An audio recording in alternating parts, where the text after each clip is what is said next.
Boa tarde, pessoal. Sejam bem-vindos e bem-vindos. Welcome. Welcome é uma brincadeirinha, tá? Que eu tô fazendo hoje com vocês. Hoje a gente vai conversar sobre português, tá ok? Deixa só eu dar um recadinho pra vocês antes de qualquer coisa. Olha eu. Pessoas, esses conteúdos que nós estamos ministrando pra vocês, nós vamos retomar eles a partir de onde nós paramos, tá? Na sala de aula de vocês. Lá na salinha de aula de vocês, a gente parou antes de vícios de linguagem, não foi? Não tô bem lembrada agora qual foi o conteúdo, mas a gente vai retomar a partir dali, tá? Vícios de linguagem, a gente vai dar novamente esse conteúdo, ok?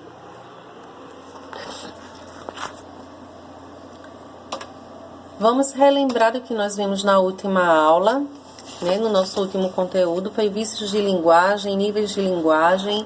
Dentro dos níveis de linguagem, nós temos a linguagem culta, a linguagem vulgar, a linguagem técnica, a linguagem regional, a linguagem... deixa eu ver o que mais.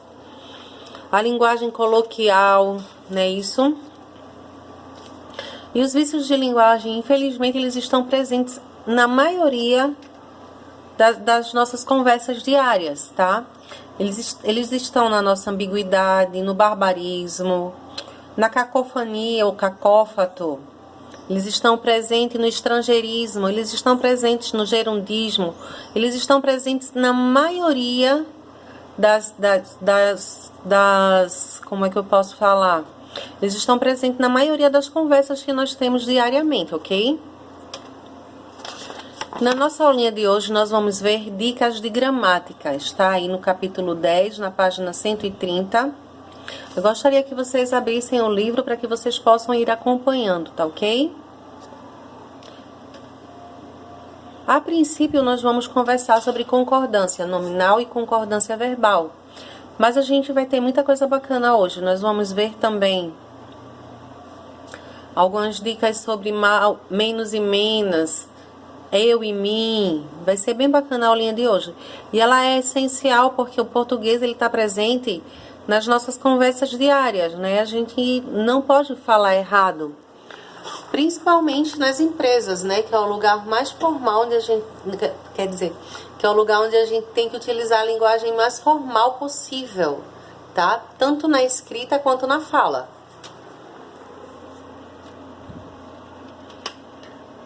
A regrinha básica, ela diz que os adjetivos, os artigos, os pronomes e os numerais concordam em gênero e número com os substantivos a que se referem. Aí aqui tem uma chargezinha, né? Deixa eu botar bem pertinho para vocês conseguirem enxergar. O problema é que ele nunca concorda comigo. O adjetivo, ele tem que concordar com o substantivo, tá? Senão a frase está errada. Dentro da concordância nominal, nós temos que entender que ela permite que o leitor saiba a quem as palavras se referem e elas determinam e especificam o substantivo, tá ok? Aí a gente tem um exemplo: o sapato bonito, os sapatos bonitos, a bolsa bonita, as bolsas bonitas. Deixa só eu voltar lá para conversar com vocês um pouquinho sobre concordância nominal. A concordância nominal, gente, ela rege que tudo deve estar em harmonia, tá? Se a gente diz que o sapato bonito estão todas essas palavrinhas, elas estão no singular. Quando passa para o plural, não pode ir apenas uma palavra para o plural e todas as outras estarem no singular. Tem que ir todas para o plural, ok?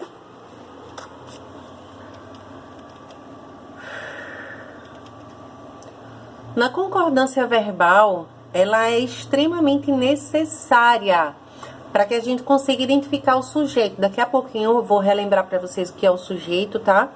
Uma vez que o verbo ele vai concordar com o sujeito em número e pessoa. Mais uma charge. Se eles não forem embora logo, vamos precisar aprender a dormir em pé. Essa frase ela está mais do que correta, porque está toda combinando, tá vendo? Combinando não, perdão, tá toda concordando, né? Se eles não forem embora logo, vamos precisar aprender a dormir em pé.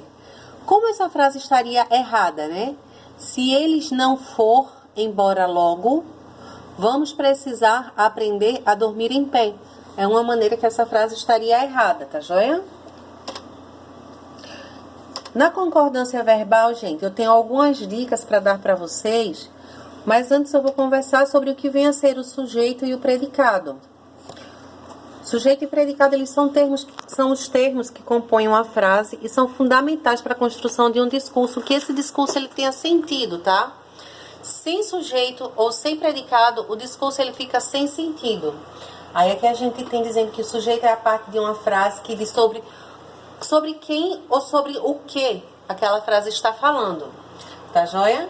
É o trecho que deixa perceptível o sofredor da ação. Aí aqui a gente tem um exemplo, os pais da Camila economizaram bastante para a formatura da filha. Nesta frase, o sujeito é os pais de Camila. Logo depois da gente identificar esse sujeito, a gente tem que identificar qual é o predicado da frase. O predicado da frase é todo o restante da frase, tá ok? Para esse complemento, dá-se o nome de predicado, né? Como eu já falei para vocês. Os pais de Camila economizaram bastante para a formatura da filha. Como aqui em cima o sujeito a gente viu que é os pais de Camila, logo aqui embaixo o predicado é economizaram bastante para a formatura da filha. Ficou claro, gente, o que é sujeito, o que é predicado? Caso vocês não tenham compreendido, vocês podem me perguntar lá no meu privado ou até mesmo no grupo, tá ok?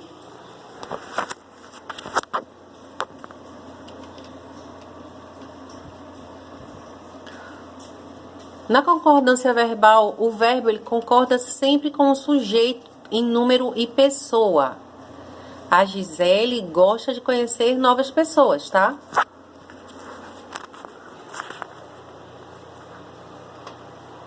O verbo, ele vai para a terceira pessoa do plural, que é eles, quando o sujeito for composto e ele estiver antes do verbo, tá? Pedro e Maria gostam de conhecer novas pessoas. Eles gostam de conhecer novas pessoas. Estão vendo só? É apenas substituir Pedro e Maria pela terceira pessoa do plural, né? Pelo pronome eles, que está na terceira pessoa do plural. E aí você vai lá na conjugação verbal e verifica que eles, quando você vai conjugar esse verbo gostar, fica eles gostam, não é isso?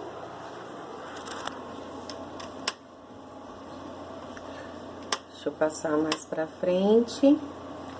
Quando o sujeito for composto por pessoas diferentes e nele estiver a primeira pessoa do singular eu, o verbo será conjugado na primeira pessoa do plural nós. Presta atenção, tá? Essa aqui é um pouquinho difícil. Quando o sujeito for composto por pessoas diferentes, aí aqui já tá o exemplo embaixo, ó. Maria, Pedro, Joana e eu. O verbo ele vai ser conjugado na primeira pessoa do plural, nós. Maria, Pedro, Joana e eu fomos passear em Maceió. A primeira pessoa do singular é o eu, tá certo? Vamos voltar um pouquinho nessa. Quando o sujeito for composto por pessoas diferentes e nele estiver a primeira pessoa do plural eu, o verbo será conjugado na primeira pessoa do plural nós. Estão vendo aqui? Maria, Pedro, Joana e eu fomos passear em Maceió. Nós fomos passear em Maceió. Ok?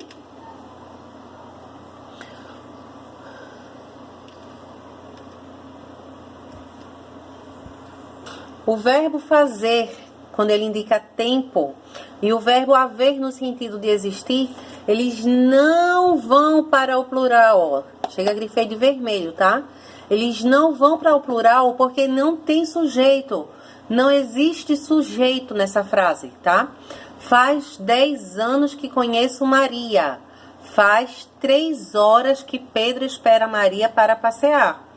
Há 30 alunos em sala de aula. Há muitos mistérios na vida de Maria. Não fazem 10 anos que eu conheço Maria. Porque esse verbo aqui, ó, ele não tem sujeito, tá? Como ele não tem sujeito, ele não vai para o plural, tá joia? Não é hão 30 alunos ou hão muitos mistérios. É há 30 alunos e há muitos mistérios.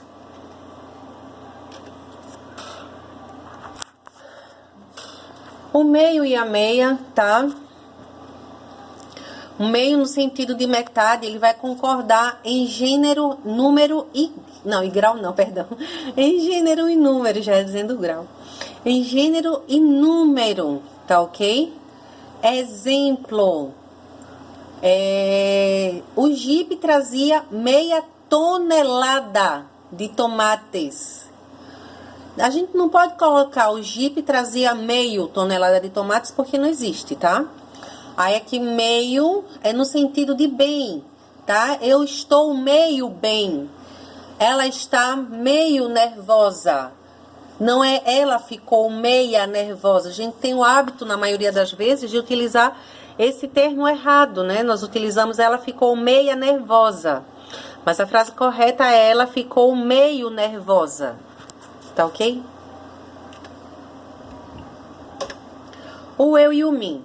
O eu, ele é usado apenas antes do verbo no infinitivo. Vamos lá? Aí a gente tem como exemplo, para eu poder viajar, preciso de tempo. Nós temos o hábito de conjugar